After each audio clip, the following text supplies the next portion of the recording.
하나님 은혜와 축복이 우리 성도님들에게 넘치기를 원합니다. 오늘은 부름의 상을 위하여 라는 제목으로 함께 말씀을 증거하도록 하겠습니다. 미국의 유명한 대통령이었던 아브라함 링컨은 내가 염려하는 것이 있다면 내가 하나님 편에 서 있는가 하는 것일세. 우리가 하나님 편에 서 있기만 한다면 언제나 하나님이 우리 편이 되어주신다네 라고 말했습니다. 그는 그 흑인 해방을 위해서 남북 전쟁을 하고 그 흑인들이 그에게 성경책을 선물로 주었을 때에 금박지로 된 성경책을 주었을 때 그 성경을 받아들고 이런 이야기를 했습니다. 지금 내가 존재하고 있는 것은 내 어머니의 덕분입니다.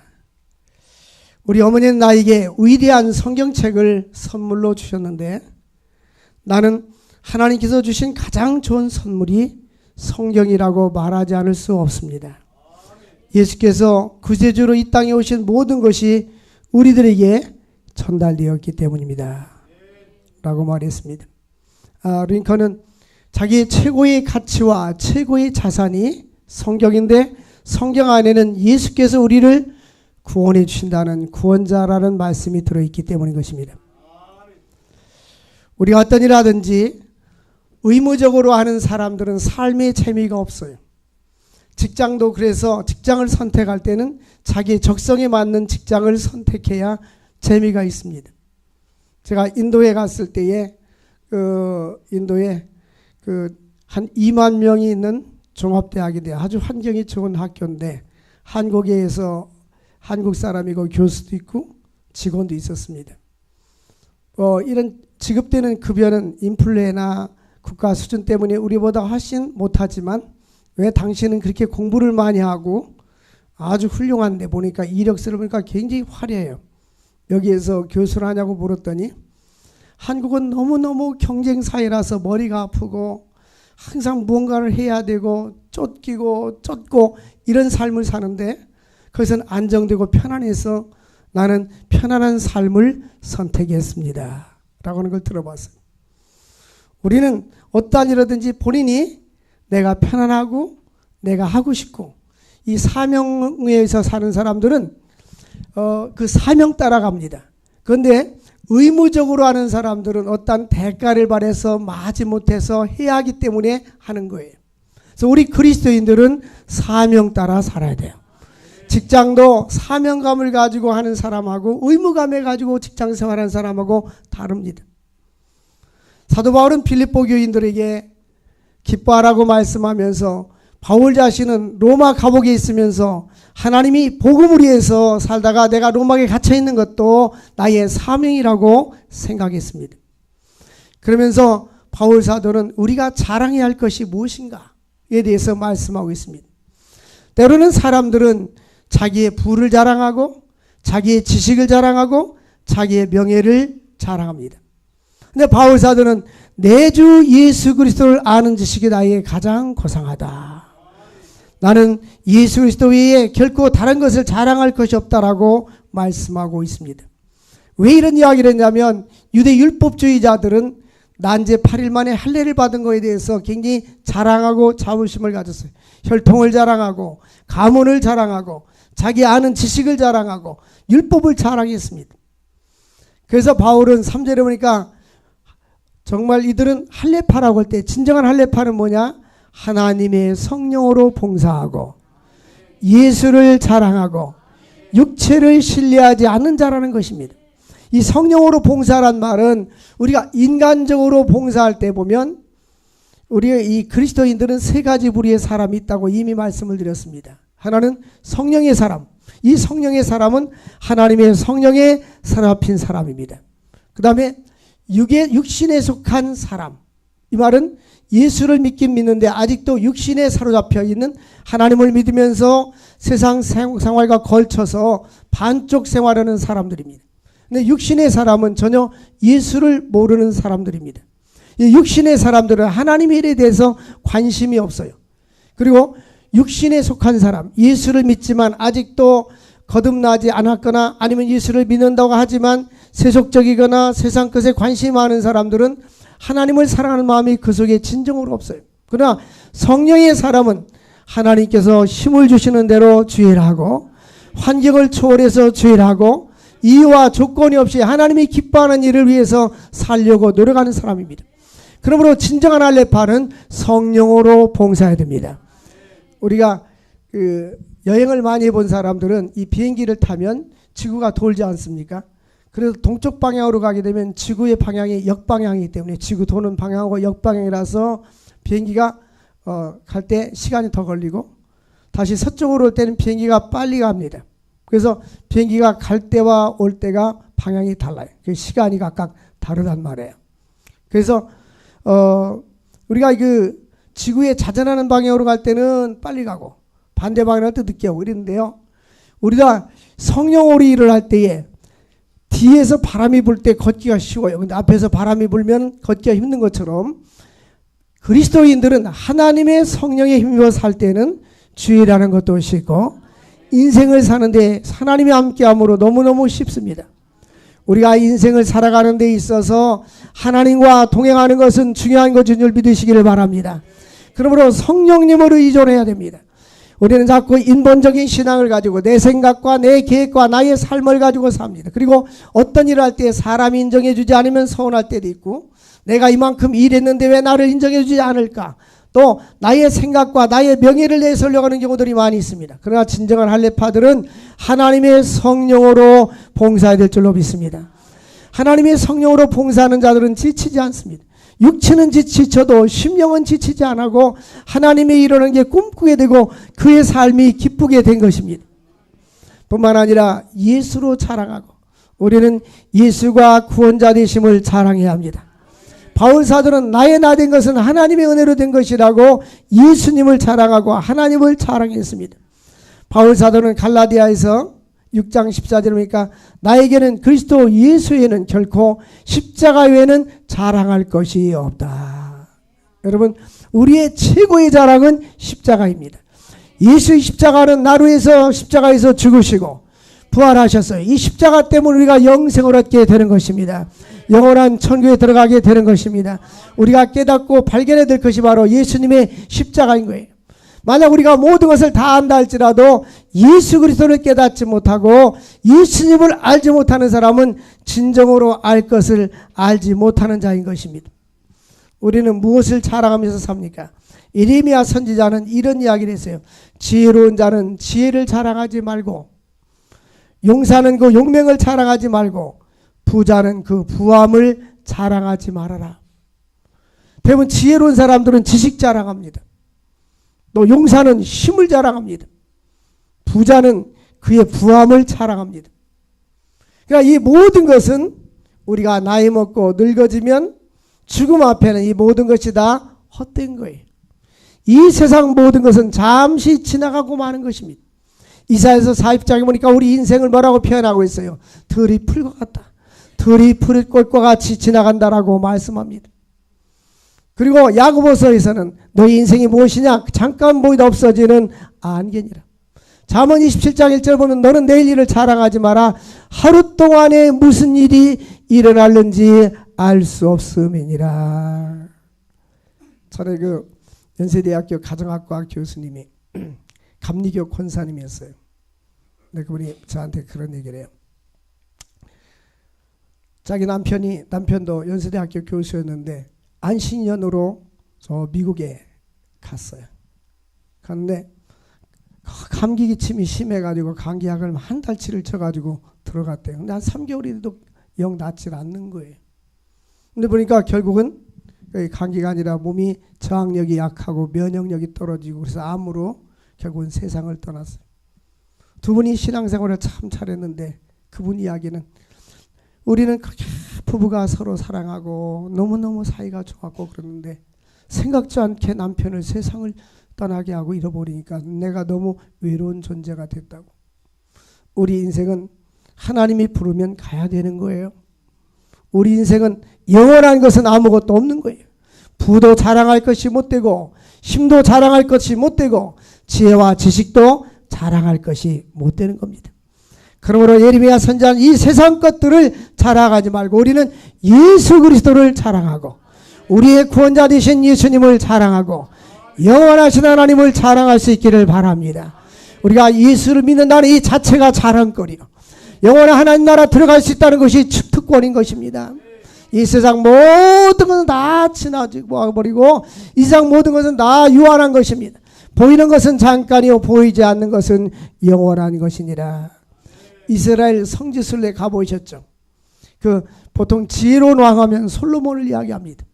또 유명한 왕 하면 다윗 왕을 이야기합니다. 단지 그들이 살았던 것은 바로 여기는 다윗 왕이 살았던 성터입니다. 여기는 솔로몬 왕궁이 있었던 곳입니다 라는 흔적만 있을 뿐이지 영원한 것은 없는 거예요. 우리에게는 많은 사람들이 영원할 것이라고 생각하면서 살지만 우리는 오늘 하루하루를 가치 있게 사는 것이 가장 중요한 것이고 미래를 위해서 준비하는 자들이 지혜롭다는 사실을 깨달을 수 있기를 바랍니다. 1953년부터 61년까지 유엔 사무총장을 지냈던 다그 함마르시엘드가 유엔 사무총장 재임 시절에 많은 세계적인 문제가 산재해 있었습니다. 아프리카 신생국가들이 독립하면서 정치적인 혼란과 또 크고 작은 전쟁이 있었습니다. 미국과 소련이 냉전 체제가 있었어요. 그는 소신 잃지 않고 과감하게 전쟁을 막고 자기 일을 감당해 나갔습니다. 분쟁 지역에 쫓아다니면서 문제 해결을 실마리를 풀어줬습니다. 그 노력에 힘입어서 유엔은 인류 평화를 위해서 창조적인 역할을 하게 되었어요. 1961년 9월 17일 아프리카 대륙 중심부에 한 비행기가 추락됐습니다. 그 순간 세계는 위대한 지도자 한 사람을 잃어버리게 됐는데 함마르시엘드가 내전 충지하기 위해서 콩고로 가는 길에 그가 탄 비행기가 추락해서 사고를 당한 것입니다. 그는 아침마다 성경책을 읽었습니다. 성경책 앞에 이런 글귀가 쓰였습니다. 내가 세상에 태어났을 때 너는 울었지만 주변의 모든 사람은 웃은 것처럼 내가 죽을 때 너는 웃지만 모든 사람이 우는 존재가 되어라. 태어날 때 우리는 울지 않습니까? 그러나 부모나 주변 사람은 아기가 태어났네 하고 웃잖아요. 그런데 우리가 죽을 때는 기쁨으로 죽을 수 있고 또한 그 아까운 사람이 죽었구나 하고 주변 사람이 울을 수 있는 그런 사람이 되라는 것입니다. 전 세계 수많은 사람들이 그의 죽음을 애도했고 눈물을 흘렸습니다. 그는 사후에 노벨 평화상을 죽은 후에 노벨 평화상을 처음으로 받은 사람이 최초의 인물이 바로 함마르시엘드였어요. 여러분, 우리도 인생을 살 때에 나 자신은 기쁨으로 죽음을 맞이할 수 있고 주변 사람은 아까운 사람이 이 세상을 떠났다고 말할 수 있는 그런 존재가 되어야 될 줄로 믿습니다. 우리는 예수를 자랑하고 나의 삶 속에 그리스도의 풍성한 열매를 맺기를 원합니다. 또한 육체를 신뢰하지 않는 우리가 곧 할례파라. 어떤 사람들은 육체를 신뢰합니다. 사람들은 소유하기를 좋아합니다. 이 세상 모든 사람은 소유를 싫어하는 사람은 아무도 없습니다. 무엇을 지식을 소유하고자 하는 지적인 욕구, 물질을 소유하고자 하는 물질적인 욕구, 권력을 소유하고자 하는 그 권력의 욕구가 다 있습니다. 그런데 바울 사도는 빌립보 교인들에게 행해서 진정한 할례당은 뭐냐? 자기 자신을 신뢰하지 아니하고 예수를 신뢰하고 예수를 자랑하고 성령으로 봉사하는 사람이 진정한 할례당이다. 여러분, 내 마음속에 진정한 기쁨과 평화는 외부에서 오는 게 아니라 내 마음에서 오는 겁니다. 내가 어떤 가치관과 어떤 생각과 어떤 세계관을 가지고 사느냐에 따라서 인생이 달라지는 거예요. 그리스도 된 성도된 여러분들, 예수를 사랑할 수 있기를 바랍니다. 내 주 되신 예수를 사랑하고 그리스도에서 살아갈 수 있기를 주의 이름으로 축원을 드립니다. 바울 사도는 뭐라고 말하는가 하면, 내가 과거에 나는 할례파요 8일 만에 할례를 받고 이스라엘 족속이요 베냐민 지파요 히브리인 중에 히브리인이요 율법으로는 바리새인이요. 이 말은 혈통과 가문과 지식이 아주 인도로 말하면 이 카스트 제족의 최후의 귀족 계급이라는 거예요. 그러나 나에게 자랑할 것이 있다면 이 모든 자랑거리를, 세상적인 자랑거리를 다 배설물처럼 버렸다. 그 이유는 뭡니까? 8절에 이 모든 것은 내 주 예수 그리스도를 아는 지식이 나에게 가장 고상하기 때문이다. 여러분, 예수를 안다는 것이 축복이고 예수를 안다는 것이 가장 큰 재산인 줄 믿으시기를 바랍니다. 내가 예수를 얻기 위해서 모든 것을 배설물로 여김은 바로 그리스도를 내가 얻고 그 안에서 발견되려 함이니라. 엑스플로 74, 1973년도에 빌리그램 목사님 와서 여의도 광장에서 집회를 하고 그 다음에 또 엑스플로 74년도에도 한국에서 큰 대부흥 집회를 했어요. 그때에 주 예수보다도 귀한 것은 없네.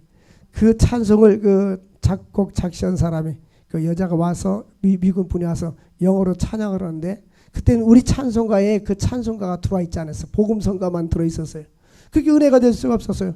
주 예수보다도 귀한 분은 없네. 근데 내 안에 예수가 있는 사람은 그 찬송 부를 때 아멘이 되고 은혜가 되는 거예요. 이 세상 부귀명예 다 버렸네. 예수 중심으로 살 수 있기를 바랍니다.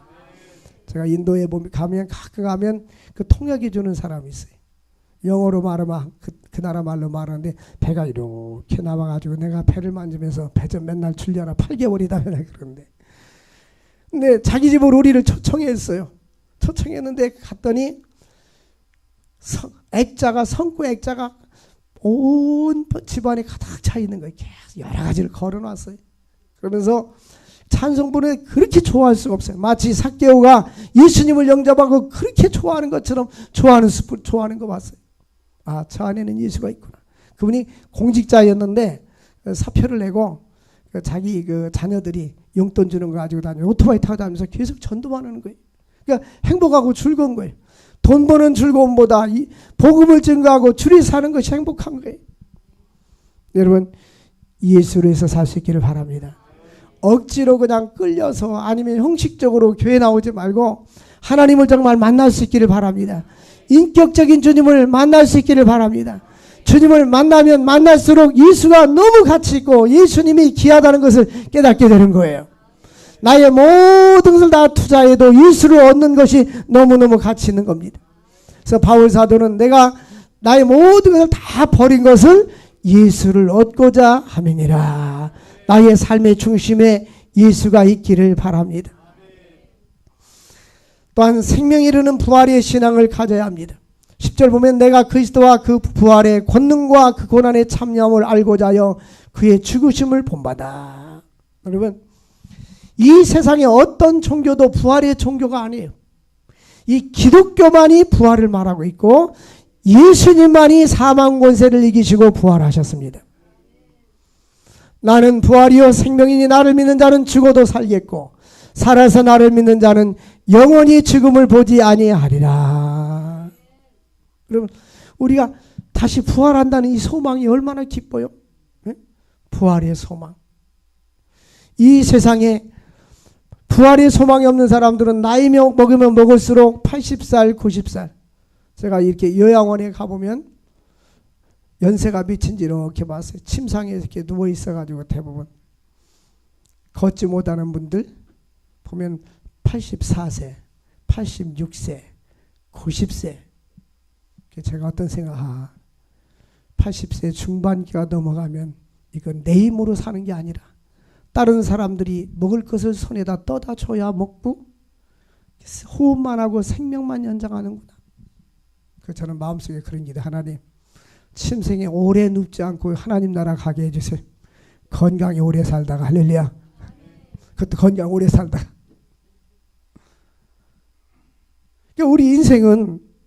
우리 인생은 유한한 존재예요. 영원한 것이 없어요. 근데 만약에 우리가 사람들이 자기가 죽어간다는 거 알고 있잖아요.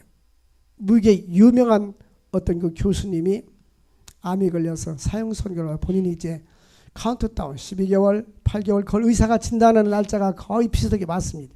3개월, 1개월 남았는데 그분은 계속 교수를 하는 거예요. 본인이 죽어가고 있다는 걸 알아요. 그러면서 끝까지 학생들을 강의실에다 모아놓고 강의를 하는 거예요. 그런 죽음을 받아들이는 거예요. 우리가 나의 죽음을 받아들일 수 있다는 것은 신앙이 있는 사람에게는 힘이요. 왜? 영생이 있기 때문에, 하나님 나라에 있기 때문에, 죽음의 건너편에는 영원한 도전 하나님 나라가 예비된 줄로 믿습니다. 이것이 부활의 신앙이요. 우리 기독교인들은 부활의 신앙을 갖기 전까지는 세상 것 생명에 살아야 되는데, 부활의 신앙이 있기 때문에 순교할 수가 있는 거예요.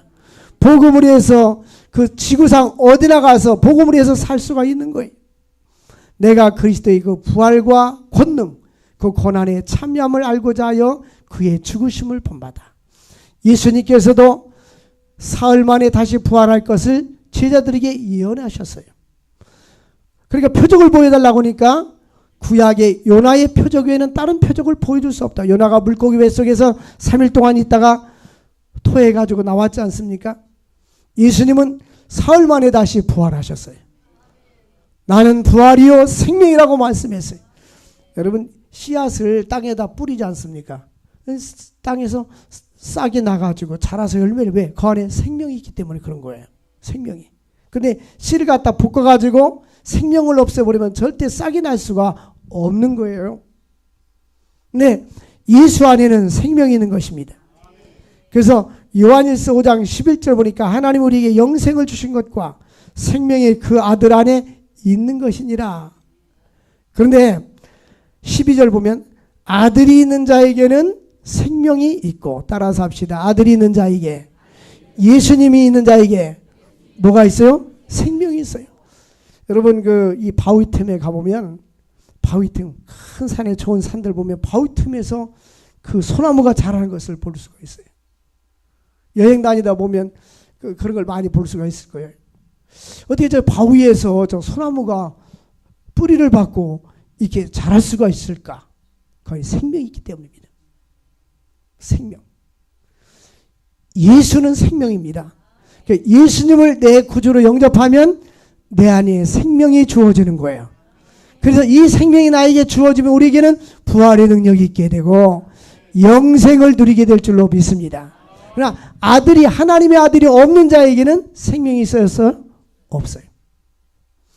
그래서 예수님께서 재림하는 그날에 두 사람이 함께 잠을 자는데 한 사람은 데려감을 당하고 한 사람은 남게 된다. 이 데려감을 당하는 자가 누굽니까? 생명 있는 자.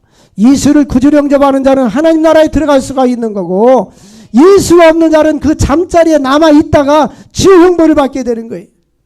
두 사람이 함께 맷돌을 갈다가 한 사람은 데려감을 당하고 한 사람은 남게 된다고 했어요. 여러분, 우리가 예수를 믿는 것 이보다 더 귀한 것이 없는 거예요. 깨달을 수 있기를 주의 이름으로 축원을 드립니다. 한동대학교 초대 총장이었던 그 교수님이 그 간증한 걸 보니까는 그 미국에서 전도를 받아가지고 교회를 나갔는데 물이 변하여 포도주가 된다고 하고 보리떡 5개와 물고기 2마리를 가지고 5,000명을 먹여 남았다고 하니까 본인이 과학자로서 도무지 이해가 되지 않더라는 거예요. 어떻게 교회를 가니까 교회는 저렇게 거짓말하는가 라고 생각했는데 성경을 읽고 읽다 보니까 믿음이 들어와서 믿음이 생기더라는 거예요. 인간의 지식으로 성경을 이해하려면 이해가 안 되는 거예요. 왜? 이거는 하나님의 신비와 하나님의 능력으로 기록된 것이기 때문에 하나님의 지혜로 깨닫는 자만이 말씀이 믿어지는 거예요. 그래서 오늘 부활의 능력을 믿을 수 있기를 바랍니다. 예수님이 사흘 만에 부활해서 막달라 마리아도 보았고 베드로도 보았고 주님의 제자들이 보았어요. 그리고 제자들이 모인 곳에 예수님이 가서 보여줬어요. 근데 도마는 그 장소에 없었습니다. 사람들이 예수님 부활했다고 하니까 나는 손에 못자국과 옆구리 창자국을 만지지 아니하고는 예수를 믿을 수 없다고 했어요. 그때 예수님께서 도마에게 또 나타나셨습니다. 옆구리를 만져보고 손을 만져보라. 내가 믿음이 없는 자가 되지 말고 믿는 자가 되어라. 내가 눈으로 보고야 믿느냐? 보지 않고 믿는 자가 더 복되도다. 예수님은 부활의 증거를 보여. 그때 도마가 뭐라고 고백했습니다. 나의 주시며 나의 하나님이십니다. 예수 그리스도 나의 주님이시며 나의 하나님이십니다. 라고 고백한 거예요. 유명한 류 웰리스와 잉거솔이라는 사람이 그 베나라는 작품을 썼어요. 이 두 사람은 예수라는 사람은 허구의 인물이고 신구약 성경에 있는 모든 기적들은 인간이 만든 작품이지 실제는 아니다. 어떻게 홍해가 바다가 갈라질 수 있는가? 어떻게 흙으로 사람을 만들 수 있는가? 어떻게 죽은 나사로가 살아날 수 있는가? 그런 연구하기 시작했어요. 미국과 영국과 독일과 많은 나라를 도서관을 뒤지면서 책을 쓰기 시작했어요. 기독교는 가짜고 허구다라고 쓰다가 1장에서 제2장을 쓰면서 무릎을 꿇고 그들은 예수 그리스도는 나의 주시요 나의 하나님이십니다. 그래서 유명한 베너라는 책을 쓰게 된 거예요. 소설을 써서 영화로 나온 거예요.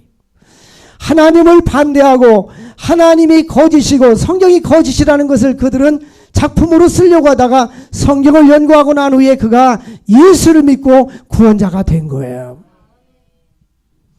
어떤 분이 10년 동안 사법고시 공부했는데 떨어졌어요.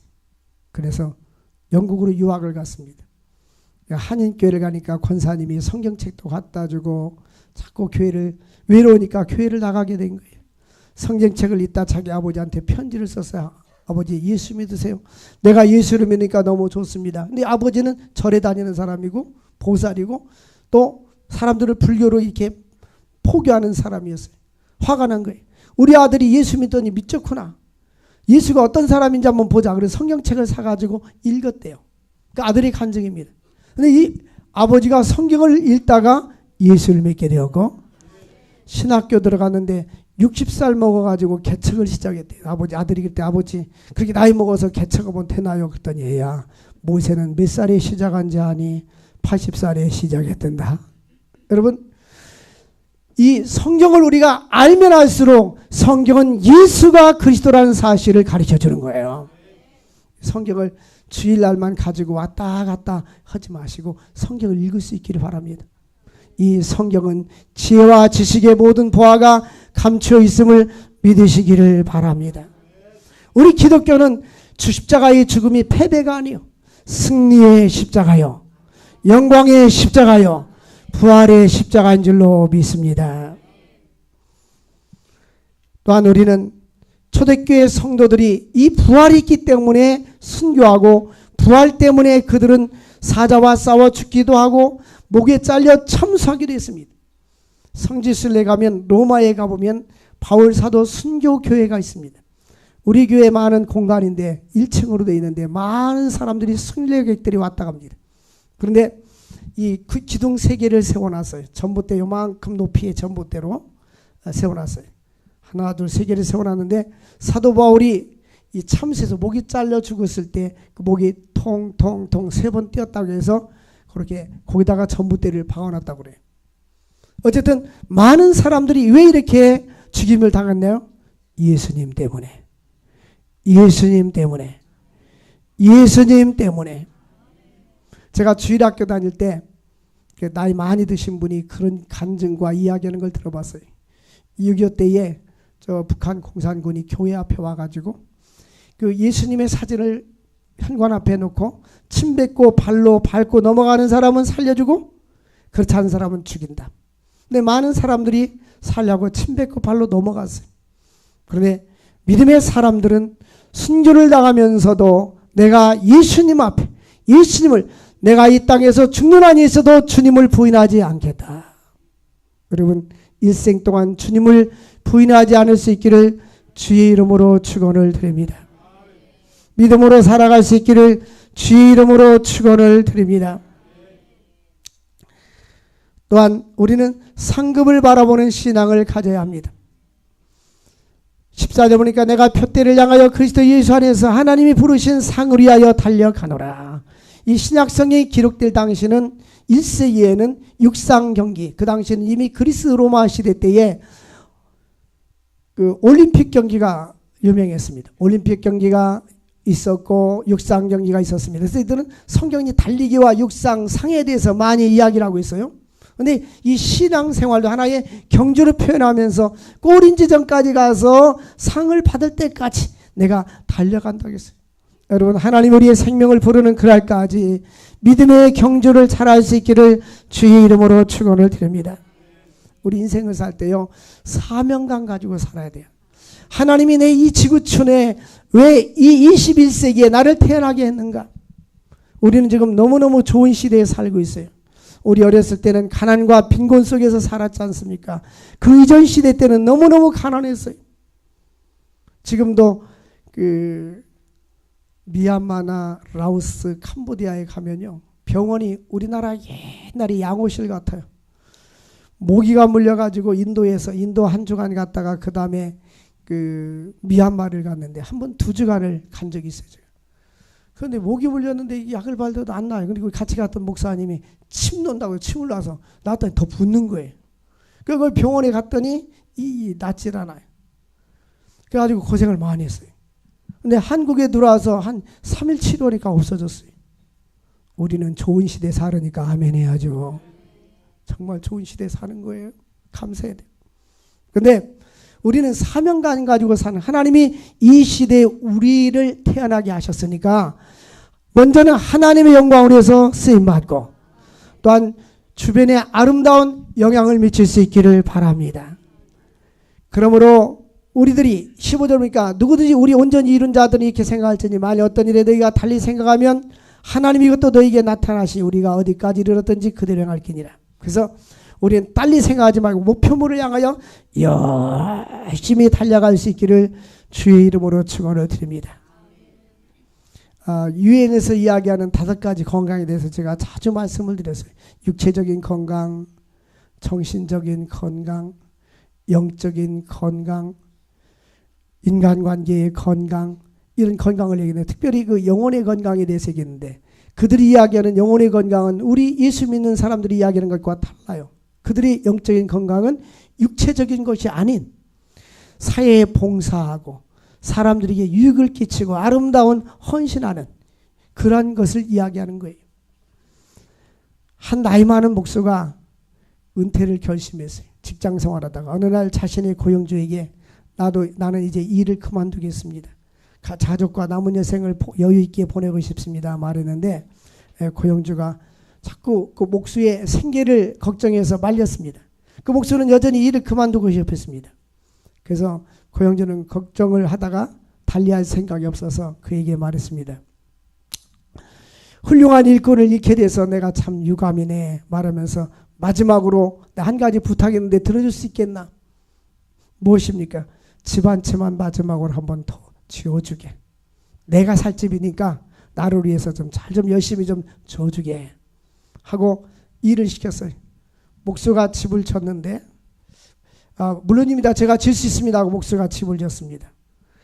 이제 목수는 어차피 자기는 이제 인생의 마지막이니까 대충 그냥 자재도 사다가 대충 짓고 일도 대충 하고 대충 해서 집을 샀어요. 마지못해서 했습니다. 집을 다 졌습니다 라고 말할 때 그 고용주가 그를 불렀습니다. 그 불러와서 오랫동안 당신이 이 회사를 위해서 일을 해줬으니까 이제 내가 당신에게 보답하겠는데 이 집이 당신의 집입니다. 내가 열쇠를 당신에게 주었습니다. 그가 집으로 돌아가면서 어떤 생각을 했겠습니까? 그럴 줄 알았더라면 내가 좋은 자재를 가지고 잘 지었을 텐데 라고 생각하지 않았겠습니까? 대부분 사람들은 죽음 앞에서 아니면 어떠한 중한 질병이 걸렸을 때 내가 이렇게 짧은 인생을 산다면 아니면 이렇게 죽음 앞에 있다면 내가 지난 과거에 그렇게 살지 않을 것을 이라는 후회를 하게 됩니다. 사랑하는 성도 여러분, 바울은 내가 이미 얻었담도 아니요 잃었담도 아니라 예수께 잡힌 바 되 그것을 잡으려고 쫓아가노라. 뒤에는 잊어버리고 앞에 것을 향하여 달려간다고 말했습니다. 히브리서 11장 6절 보면 믿음이 없이는 기쁘시게 하지 못하나니 하나님께 나아가는 자는 반드시 그가 계신 것과 자기를 찾는 자들에게 상 주시는 자이심을 믿어야할지니라. 하나님은 반드시 하늘의 상뿐만 아니라 이 땅에서도 주님께서 상급을 주실 줄로 믿습니다. 하나님이 기뻐하는 일 힘쓰십시오. 어떠한 이유와 조건 없이 하나님의 영광을 살다 보면 하나님이 우리의 삶을 책임져 주시고 영원한 하나님 나라로 인도해 줄 줄로 믿습니다. 우리 오직 주의 사랑에 매여 찬양하고 기도합시다.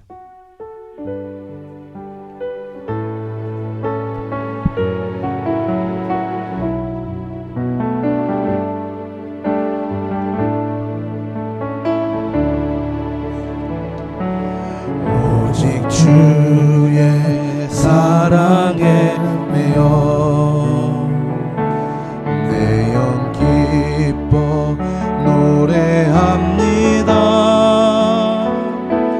이 소망의 언덕 기쁨의 땅에서 주께 사랑드립니다. 오직 주의 임재 안에 갇혀 내 영 기뻐 찬양합니다. 이 소명의 언덕 거룩한 땅에서 주께 경배드립니다. 주께서 주신 모든 은혜 나는 말할 수 없네. 내 영혼 즐거이 주 따르렵니다. 주께 내 삶 드립니다. 주께서 주신 모든 은혜 나는 말할 수 없네. 내 영혼 즐거이 주 따르렵니다. 주께 내 삶 드립니다. 우리 예수 그리스도에서 하늘의 상급을 위해서 살 수 있게 달라고 기도합시다. 주여 주여 주여. 거룩하신 하나님 아버지 감사합니다. 하늘의 상급을 향하여 살아가게 하시고 믿음으로 살아갈 수 있는 저도 될 수 있도록 은혜와 축복 나누어 주옵소서. 주여 역사하여 주옵소서. 하나님 놀라우신 주님으로 함께하여 주옵소서. 아버지 하나님 하늘의 상급을 바라보고 믿음으로 살아가게 하여 주옵소서. 가치 있는 인생을 살게 하시고 하나님의 영광으로 살아갈 수 있는 저희들이 되어줄 수 있도록 은혜와 축복 나누어 주시옵소서. 성령님이 함께하옵소서. 능력으로 함께하여 주옵소서. 권능으로 함께하여 주옵소서. 예수 그리스도가 가장 귀하다는 것을 깨달아 알게 하시고 내 주 예수 그리스도라는 기식이 가장 고상함을 깨달아 알게 하여 주시옵소서. 주를 살아갈 수 있는 저들 될 수 있도록 은혜 나누어 주시옵소서. 예수님의 이름으로 기도합나이다.